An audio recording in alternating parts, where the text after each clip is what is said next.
Hey, welcome back to 10 Pounds of Shop in a 5-pound bag. I'm Bucky. April 6th, 2024. Behind me here, Saki Bomb. 2006 Kawasaki ZX14 with a turbo, built by Ryan Schnitz, a national champion. First guy on a stock 600 into the nines. He knows how to work a clutch, in other words, and he knows how to build a bike. Him and his family have been in the drag bike business for generations now. They built my bike for a customer, put 20 passes on it. I saw it on their website, snatched it up, had it created, shipped off to Alaska. This time of the year, we're getting ready for the race season, so I'm gonna show you step by step how I change out the spark plugs on it. I don't run the bike that much anymore. I take it out to the track 4 or 5 times this summer, perhaps. So that would be maybe 25, 30 runs. But I put a fresh set of spark plugs in it every year. Gives me a chance to look at the spark plugs, see what's happening combustion-wise in the engine. I run VP C16 leaded 116 octane race gas. The ZX14 has a monocoque chassis, which means it's got that big backbone, and the spark plugs are in there. Pretty limited space to work in. And the best and only tool is the one that Kawasaki sends you with the bike in the toolkit. This little thing snakes in. You pull the stick coils out, of course, but this little thing snakes down in there. I'll show you in just a minute. But it's perfect. Throwing in a set of NGK CR9Es, just a standard stock copper plug. That's what turbo bikes want. I run about 16 pounds of boost, and this bike makes 398 horsepower to the tires. I think it's 232 foot-pounds of torque. Just got done installing a adjustable clutch metering valve. That's a poor man's slider in lieu of a $2,000, $2,200 slider clutch. I'm going to use that so I control the return rate of the clutch lever when I throw it on the line. So this will be my first year trying that out. Just got that installation complete and bled. But again, right now we're going to focus on the spark plugs. So here we go. Step 1. First thing you notice here, again, tight packaging. A little bit better of a look here. You got stick coil to each cylinder and a simple clip electrical connection to each one. Those have to get undone. The PCV/breather system can stay in place. Nothing has to be removed there to do the spark plug change. I've got the plugs all gapped at 22 thousandths. That is standard on a turbo bike stock, bone stock ignition. Gap the plugs down. Makes it a little bit fussy for a start, on a cold start especially. Well, actually, hot and cold start are both a little bit fussy with this bike, but I've come up with a method and it works great. And basically, I twist the throttle wide open, crank the bike for a couple of seconds with wide open throttle. That shuts the injectors off, airs out the cylinders. Then when I release the throttle, injectors fire, starts and idles, runs real well. It's a stage 3 Mr. Turbo, old kit by today's standards. Hangs a Garrett T3/4 hybrid turbo off the right side of the bike. Most bikes hang the turbo off the left side now. I used to run a blow-off valve in that charge tube right there. I took it out. I didn't really see any significant change in performance, and I don't know. I don't think it needs it, and I've been running without it, and everything's just fine. I'm going to pop the first couple of clips and remove the stick coils. All right, let's see if I can do this. Press down, wiggle, wiggle. All right, that one's off. Out of the way. Stick coils, I usually like to, well, this one's easy because I have room, but on the other ones, I gently use a pry bar under it to help get it out of the hole.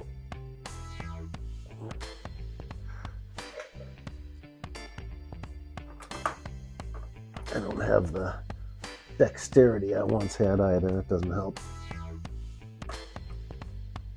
Wiggle, there we go. All right, so you can see the stick coils popped up out of there. Just enough room. See that? Just enough room to angle it. It's really genius engineering. Everything has just enough room to not be a major pain in the butt. A little bit inconvenient, especially compared to the old air-cooled Transverse 4 UJMs. So, got the Kawasaki tool here. Gonna drop it down in the hole. over the top of the spark plug. And I can take this flex head. I wish I had another hand. Let's do it this way.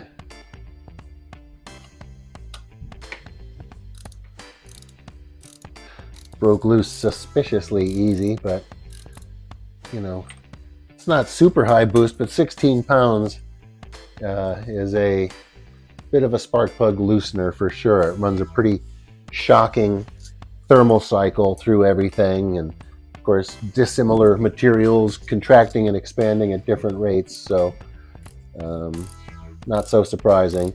Stock radiator, and it's a monster of a radiator, and I have no doubt that for an 8 or 9 second run, despite the heat that it puts into the cooling system, that on the coast down area of the drag itself, and then the return road coming back gentle at 35 miles an hour or whatever the limit is. I don't remember. Probably should figure that out, huh? The bike has no problem keeping cool. I used to practically hot lap it, run repeated quarter-mile passes as much as 174 miles an hour.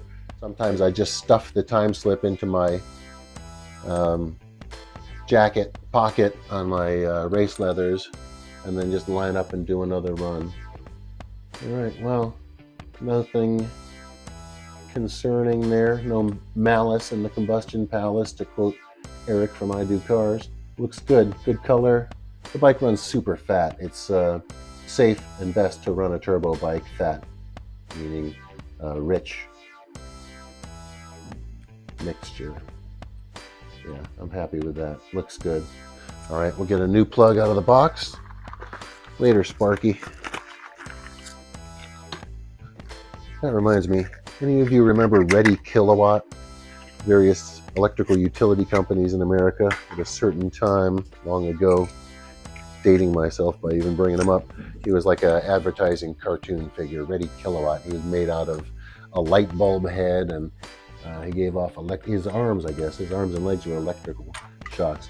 Okay, so by the way, I guess I should back that up. Here we have the new NGK CR9E, pre-gap to 22 thousandths, as I mentioned. And that's just what it looks like, nice and clean and new compared to the one that I took out of there. And well, thankfully this thing holds on to spark plugs, so we'll gently drop that down with the faith that the gap will remain unchanged. We get that in hand tight. That's one of the nice things when you have the spark plugs out of a machine. Every 4 times that you run it, they're never corroded into place, or the threads are, not gummed up and rust and whatnot. I could put a torque wrench on this one. It'd be increasingly difficult to do it on the inner ones. So basically, I eyeball it. I will admit I broke the threads. This wrench gives me more leverage than I should have, honestly, but I need the length to get inside, deep down in there. So anyway, tighten until it breaks and back it off a half a turn. That's my motto. I think that's good. I'm going to pull the spark plug tool out of there. The stick coil looks good. Every once in a while I silicone them. You can see some silicone dielectric piece in there, but I'm going to pop this one back in this year. No need to get crazy and do it every single year. Just enough room. Snaps back in. Move the plug out of the way here. I like to get 2 hands on the ones that I can anyway. And sometimes I use my big pry bar to gently do the final pop to get them into place. There it is. I don't think there's any harm in me plugging him back in. Click, you hear that? All right, so we're going to go in for the next deepest one here. Get that electrical connector. Move that PCB up a little bit, maybe. Take a little bit of room. Press the tab on that electrical connector, I should say, and then slide it back. Again, all this stuff happens. Got that off. All this stuff happens every year, so nothing really gets a chance to stick into place or freeze up on me. I'm going to go get Ben's Big Bertha pry bar over here. Bought this nice, is it a Mac or a Matco pry bar off of one of my technicians when I ran a Ford shop a few years ago on the East Coast. Yeah, it's a nice Mac. Alright, so we got to be gentle with this. Get in under that. I'll see if I can do this manual. Boy, would it be a bummer if I pop the valve cover. You see that? Gently. Name of the game. You be patient, gentle, and of course it helps if you're working with stuff that isn't rusted or corroded or locked into place by years and years of, don't want to say neglect like it's a bad thing. Certain things just, there's no reason to give them attention if they're doing their job, right? There we go. Stick coils out. There it is. I'm going to snake in the spark plug socket in there. On the plug. Set the ratchet back the other way.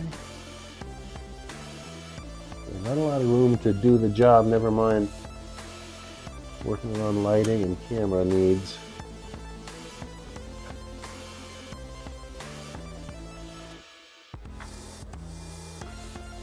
Alright. Again, dare I say, suspiciously loose. But I haven't blown a plug ever.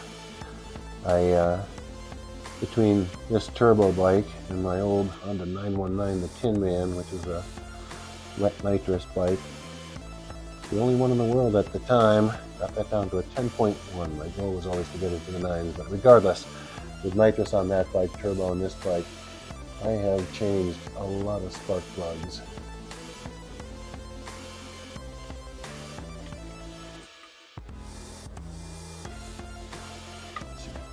This is number 2, and number 1 and number 2 do look very similar. You know, nice sandy color, but no evidence of oil consumption. There's always a good thing there. Nothing heavy. I guess the most important thing on a machine is all the cylinders are running about the same. Like they say with compression testing, it doesn't matter. Sometimes it doesn't matter as much what the actual compression is as the uniformity. Knowing that there isn't one cylinder low that's obviously hurt. So anyway, I'm going to throw another plug in number 2 here and then continue on down the line.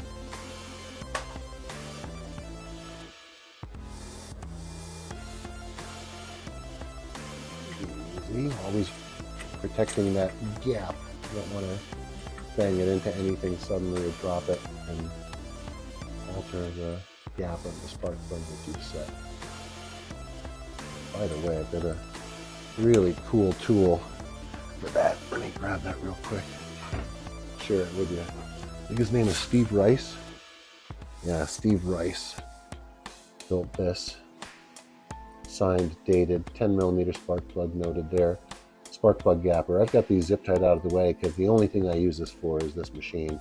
So I've got the 22,000th blade there, and you just screw the spark plug into that hole, bring it on in, slide the shim, what the heck, feeler gauge, I guess technically, down into the gap, and then just tighten this knurled end to bring that ball down, and push the electrode until it closes the gap.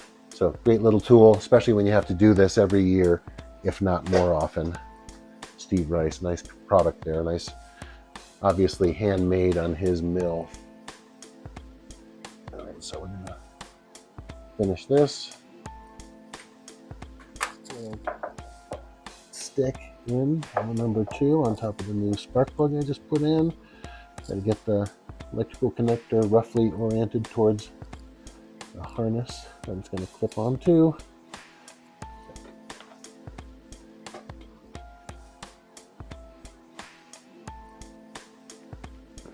Connector.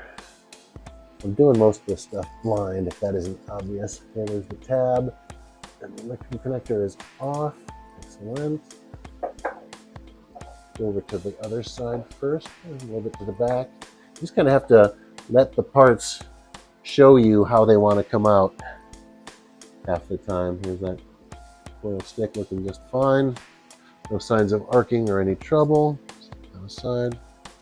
So thankful for the light.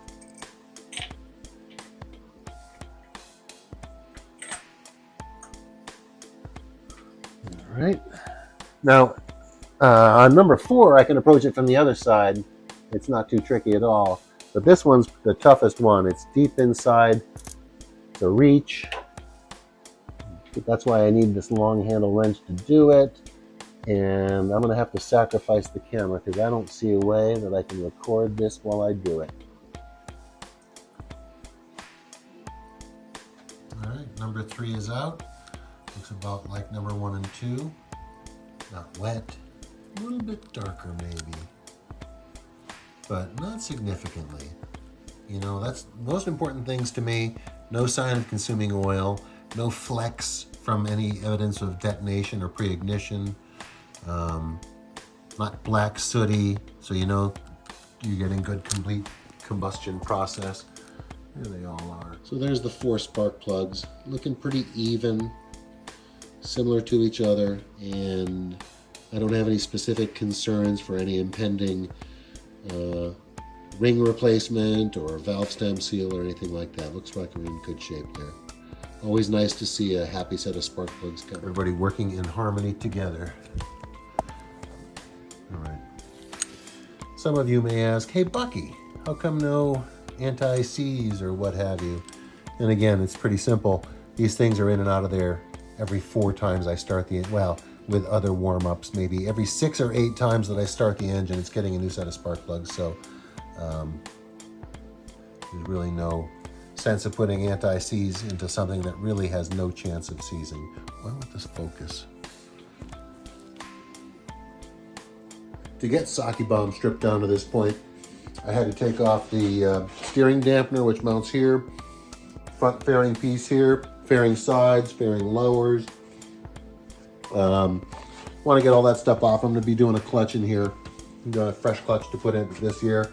It's got a Cyclogic lockup centrifugal assist on the clutch. I did the first 3 spark plugs from this side of the engine, and the 4th one, I'm just going to come on over to the other side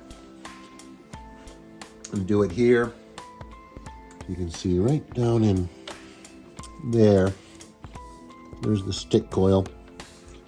So I'm going to get some lighting over here and get the tripod over here, and we'll go at number 4 spark plug. Instead of using that Kawasaki spark plug wrench, I'm going to use a traditional spark plug socket extension ratchet. So here we go.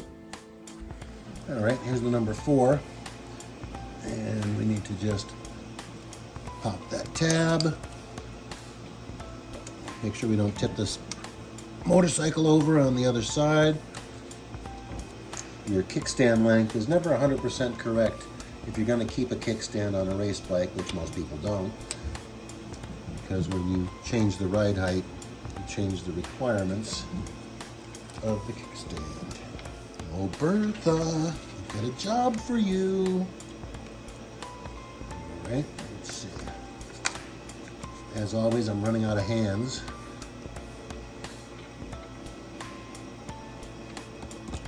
There we go. Once again, pulling the number 4 stick coil out of the way so we can get that spark plug replaced. There we go. All right, that's out. Drop the socket on there gently. If we get the shoddy extension here, I'll swivel the arrow. Let's see how loose this one is compared to the other. I felt a breakaway there, but not much of a breakaway.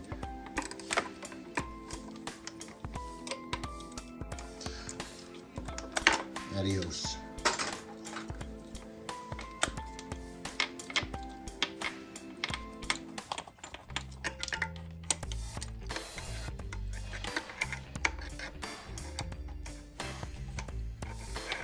Got it. Looks good.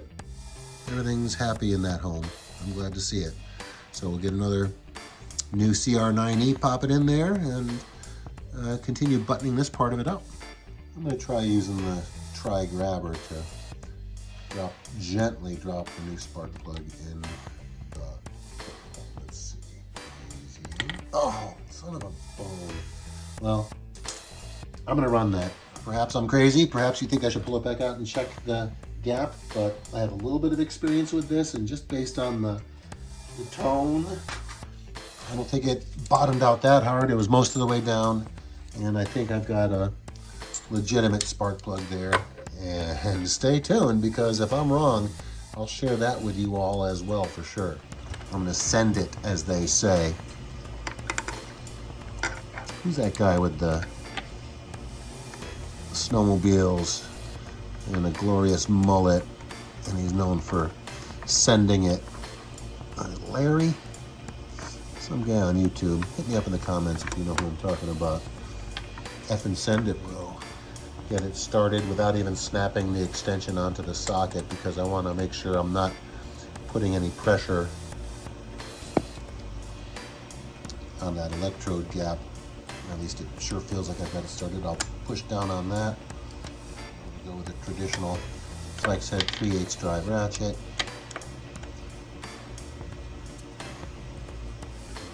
Crush that washer down.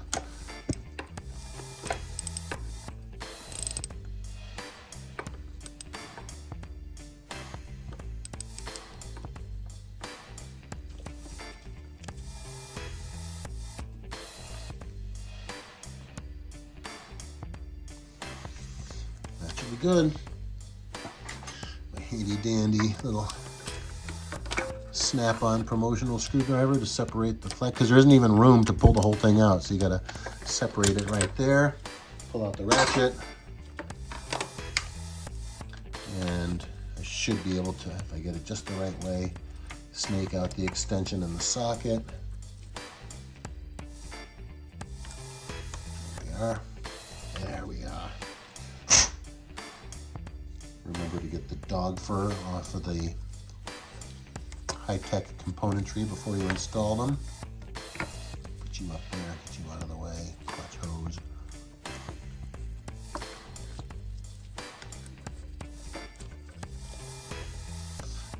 Alright. Coil. And there's his electrical connector.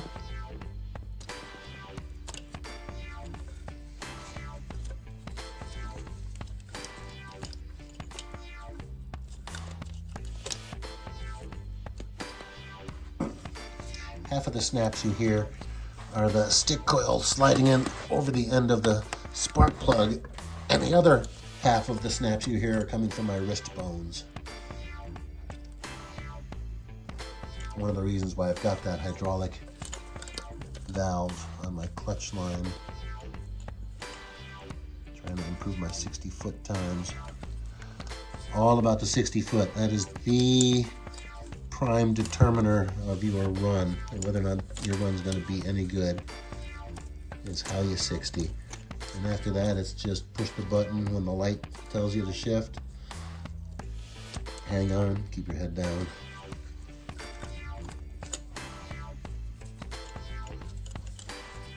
I'm going to see if Bertha agrees that that's all the way down.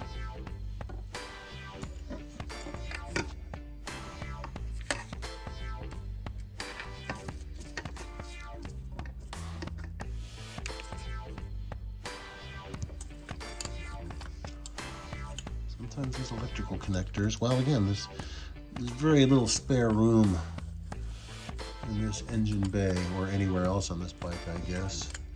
Especially when you think about factoring all the aftermarket. Ah, snap, she's on. Beautiful. All the aftermarket stuff, of course, the turbo and wastegate, and then you've got controls. You've got the air shifter down here, and I added an onboard air compressor. Yeah, there's another story. So a couple of things I've done. When I got this bike from Ryan Schnitz, the previous owner used to strap the front end. It's perfectly legal. It's relatively safe. I gotta clean my fork leg there. But I don't like running straps, so I got a set of Track Dynamics slammers to bring the front end down. I added an onboard air compressor under the tail. Used to have to recharge it with a nitrogen bottle every run. That's a pain in the butt. Cheap old $20 Chinese air compressor, a little 12-volt air compressor plumbed in there, fills the tank, powers the air shifter. When you hit the horn button, that pops the air shifter. I added that steering dampener here. It's not installed right now. I've had the bike apart extensively. I did a head gasket on it a couple years ago. I'm not even convinced it needed it. Once I got to it, I think I had other thermal issues at play. So thanks for stopping by the Bucky Worlds. That's how you replace the spark plugs on a ZX14 turbo drag bike. Come on by again. I think I'll be doing the clutch replacement next. Yeah, let's get the new clutch in this baby. Sake Bomb. And I'll share that with you all coming up soon. Please subscribe. That way you won't miss an episode of what's happening in the Bucky Worlds. Thanks again.